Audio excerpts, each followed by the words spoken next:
رزق تو پاک بھی ہو پھر بھی حساب دیتے بڑی دیر لگے گی۔ نبیوں میں سب سے آخر میں جنت میں جائیں گے حضرت سلیمان علیہ السلام، اور صحابہ میں سب سے آخر میں جنت میں جائیں گے حضرت عبد الرحمن بن عوف رضی اللہ تعالیٰ عنہ۔ تو اس لیے ہماری جو توجہ ہے وہ نیکیاں کمانے کی طرف ہونی چاہیے۔ بس انسان کو غلطی لگ جاتی ہے اور ساری زندگی اس کی کاوش، کوشش، جد و جہد مال کمانے میں صرف ہوتی ہے۔ اس کی جتنی صلاحیت، اللہ تعالیٰ نے انسان کو دماغی صلاحیتیں دی ہوئی ہیں، عقل دی ہے، فہم دی ہے، بصیرت کا نور دیا ہوا ہے، وہ اپنی ساری صلاحیتوں کو اس کام میں لگا دیتا ہے کہ میں نے پیسے کیسے کمانے ہیں۔ یہ اس کا کام نہیں ہے۔ کوشش اس کو کرنی چاہیے، کام کرنا بھی چاہیے، میں اس کا انکار بھی نہیں کرتا، لیکن اس کو سب سے زیادہ اس پہ سوچنا چاہیے کہ میں نے آخرت کیسے کمانی ہے۔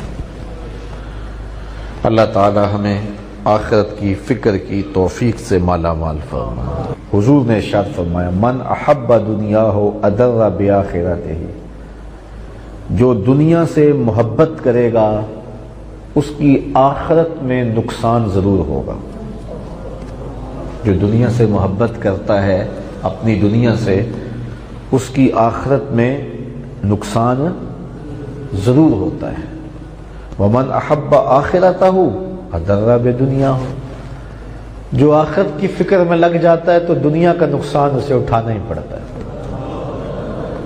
جب اس کی ترجیح ہوتی ہے آخرت، تو سودا بک رہا ہے، تھوڑا سا جھوٹ بولنے سے وہ کہتا ہے میں نہیں بولنا، تو نقصان تو ہو گیا۔ تھوڑی سی رشوت دینے سے کام ہو جاتا ہے، وہ کہتا ہے میں نہیں دینی۔ تھوڑا سا جھوٹ بولنے سے گاہک کا اعتبار بن جاتا ہے، وہ کہتا ہے میں نہیں بولنا۔ تو جس نے آخرت کا سوچنا ہے اس کو دنیا کا نقصان کرنا ہی پڑے گا، اور جس نے دنیا کا سوچنا ہے اس کو آخرت کا نقصان کرنا ہی پڑے گا۔ دو چیزیں۔ اب حضور نے اپنے غلاموں کو مشورہ کیا دیا، حکم کیا دیا، فرمایا فآثروا ما یبقى علی ما یفنی، کہا جو ہمیشہ رہنے والی چیز ہے اس کو اختیار کر لو، جو فنا ہو جانے والی ہے اس کو چھوڑ دو۔ نقصان اس کا کر لو جو فنا ہونے والی ہے، اور جو چیز ہمیشہ باقی رہنے والی ہے اس کا نقصان نہ کرنا۔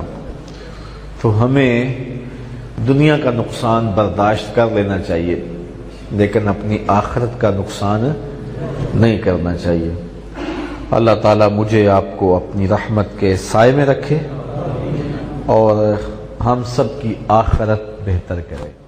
سوا نامی ایک شخص ہے، حضور سے گھوڑے کا سودا ہوا، آقا کریم قیمت لینے گئے تو وہ واپس آتے ہوئے کسی کے زائد پیسوں کے لالچ میں آ کے مکر گیا۔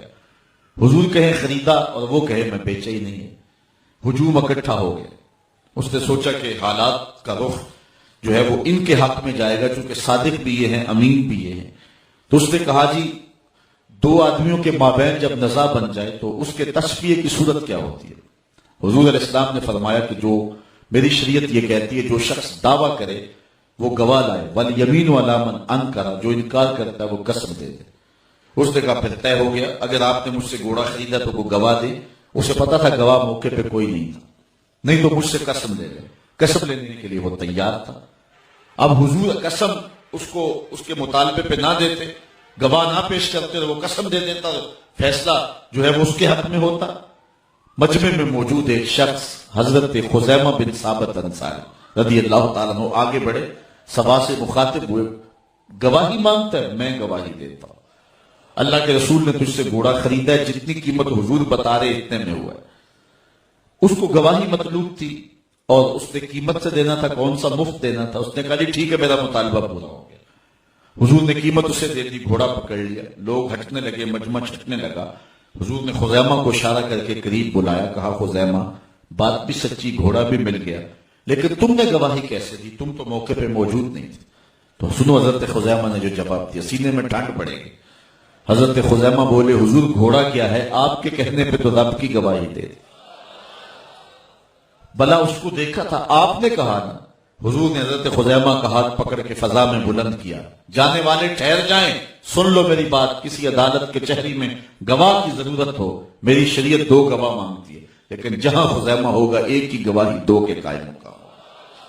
تو ذات باری تعالیٰ پر یہ یقین اور یہ تیقن یہ حضور کے کہنے پہ ہوا۔